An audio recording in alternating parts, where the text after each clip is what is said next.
देखें, आज की एक कहानी है कि इस कहानी में एक गुरु हैं, उनके 3 शिष्य हैं और उनकी एक पुत्री है। कहानी 3 भाग में समाप्त हो जाएगी। आज भाग नंबर 1 है। इसको आप सुनेंगे। सुनने के बाद आप कुछ कमेंट में लिखेंगे इस कहानी में क्या गलत है, क्या सही है, जो भी है उस हिसाब से चलेगी। एक गुरु हैं और उनके 3 शिष्य हैं, मनोहर, मनोज और मनीष, जो कि काफी तेजस्वी हैं और बहुत ही होनहार हैं। गुरु के लिए तीनों के तीनों, मनोज, मनोहर और मनीष, तीनों के तीनों बहुत ही प्रिय हैं। उस गुरु की एक पुत्री है, मनोरमा, जो कि काफी सौंदर्य है, यानी बोली जाए तो जैसे भगवान इंद्र की जो परियां होती है उस हिसाब से है। उस गुरु के तीनों शिष्य मनोज, मनोहर और मनीष गुरु की पुत्री को काफी ज्यादा पसंद करने लगते हैं।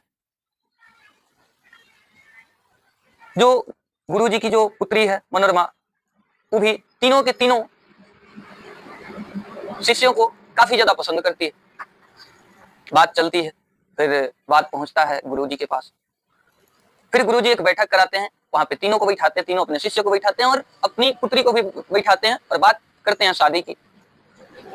जब बात शादी की आती है तो शादी तो किसी एक से होनी है, तो अपने पुत्री से पूछते हैं कि आप मनोज, मनोहर और मनीष तीनों में से जिसको भी पसंद करें, हम शादी तीनों में से किसी न किसी एक से करा देंगे।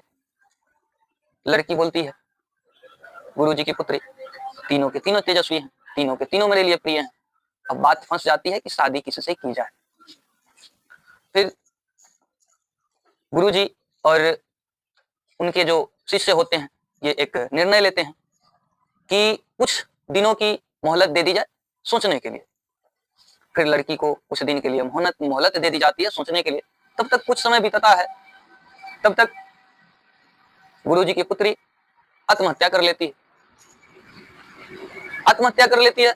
फिर गुरु जी के तीनों शिष्य मनोज, मनोहर और मनीष काफी ही चिंतित हो जाते हैं। अब बात यहां फंसती है कि लड़की ने तो आत्महत्या कर ली। अब ये तीनों के तीनों जो गुरु जी के शिष्य हैं ये क्या करेंगे, इसकी अनुमान आप लगाएं और कमेंट में कुछ ना कुछ जरूर बताएं।